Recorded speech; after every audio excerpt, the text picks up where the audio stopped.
Hello friend, સ્વાગત છે તમારું મારી ચેનલમાં. તો આજની રેસીપી છે ભરેલા મરચાંનું શાક. તો ચલો આપણે સ્ટાર્ટ કરીએ. તો ફ્રેન્ડ્સ, આપણે ચાકુની મદદથી આવી રીતે ઊભા ચીરા કરી લીધા છે બધા મરચાંમાં. તો હવે આપણે મરચાંનો ભરવા માટેનો મસાલો તૈયાર કરીએ. અહીંયા ચણાનો લોટ લીધો છે. હવે એમાં અજમા એડ કરીશું, ચપટી હિંગ નાખશું, સ્વાદ પ્રમાણે આપણે મીઠું એડ કરીશું,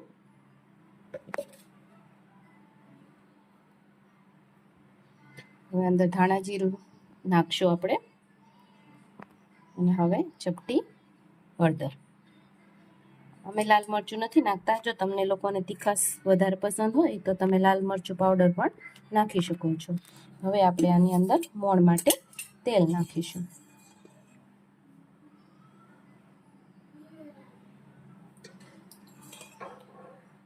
દોઢ પાવડા જેવું તેલ નાખેલું છે.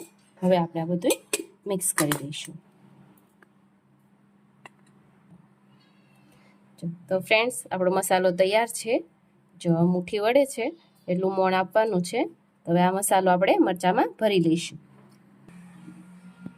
તમે જોઈ શકો છો, મરચાં મેં ભરી નાખ્યા છે. જો આવી રીતે બધો જ મસાલો પ્રોપર રીતે મરચાંમાં ભરી દેવાનો છે. હવે આપણે ગેસ ચાલુ કરશું,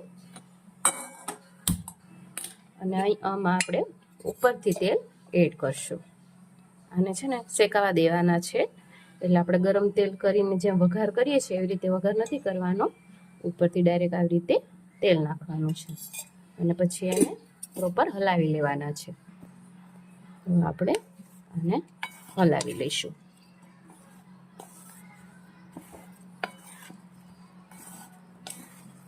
તમે જોઈ શકો છો, મરચાંને આપણે પ્રોપર હલાવી લીધા છે.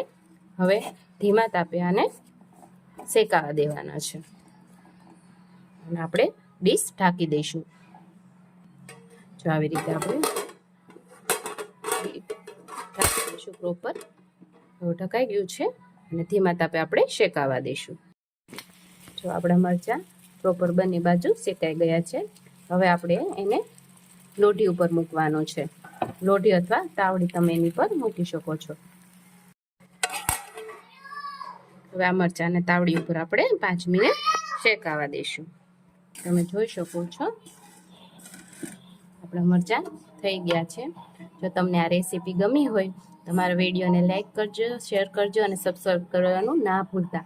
અને તમે પણ તમારા ઘરે આવી રીતે મરચાં બનાવી અને મને કોમેન્ટમાં જરૂર કહેજો કે કેવા બન્યા છે. Thank you.